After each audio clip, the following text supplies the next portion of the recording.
Philosophy can seem remote from daily life, abstract puzzles debated by specialists with no bearing on what you do when you wake up tomorrow.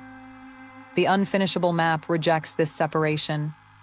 If consciousness is fundamental rather than accidental, if your choices genuinely author your life rather than merely decorating a predetermined script, then understanding your situation becomes practically urgent. What you are, why you exist, what you should do. These questions matter not as intellectual exercises, but as prerequisites for living well. The map offers a distinctive picture. Consciousness grounds value. Choices have real consequences. And the quest for understanding is itself meaningful. Today, we draw together what the map's framework implies for how to live. Not prescriptions for particular lifestyles, but a framework within which meaningful lives can be constructed. The starting point: you are real. The map's dualism tenet asserts that consciousness is not reducible to physical processes. You are not merely what your neurons are doing. There is something it is like to be you, a subjective perspective, a felt quality to experience, that physical description cannot capture. This matters practically because it grounds the significance of your experience. If illusionism were correct, if phenomenal consciousness were merely a representational fiction, then what seems to matter about your life wouldn't really matter.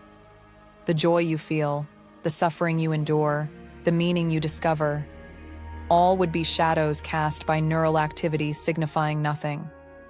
The map takes the opposite view.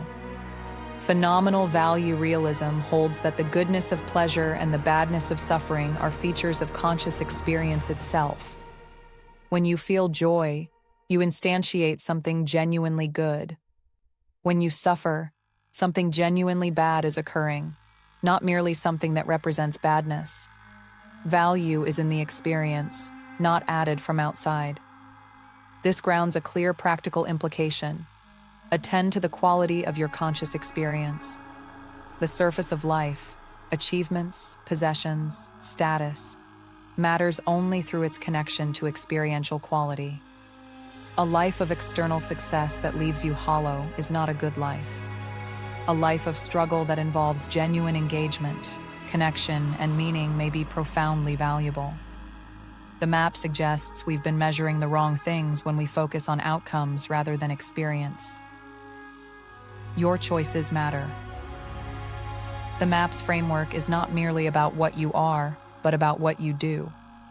The bidirectional interaction tenet holds that consciousness causally influences physical outcomes. Your choices are not epiphenomenal afterthoughts. They shape what happens. Free will, on this picture, operates through agent causation.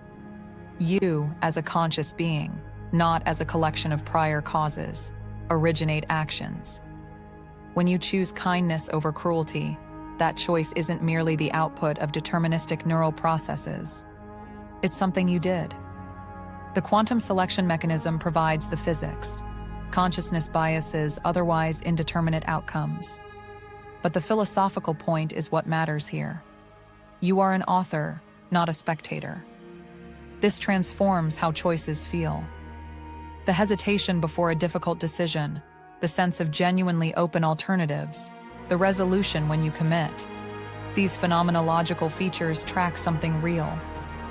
Existentialist philosophy captures this.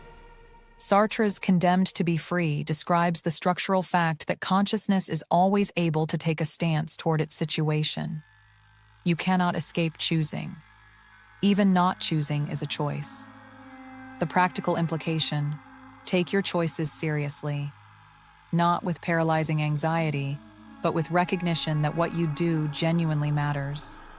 The addict who resists temptation, the bystander who intervenes, the ordinary person who extends kindness when indifference would be easier. These are real exercises of authorship. Difficulty doesn't equal impossibility. Prior causes influence but don't determine.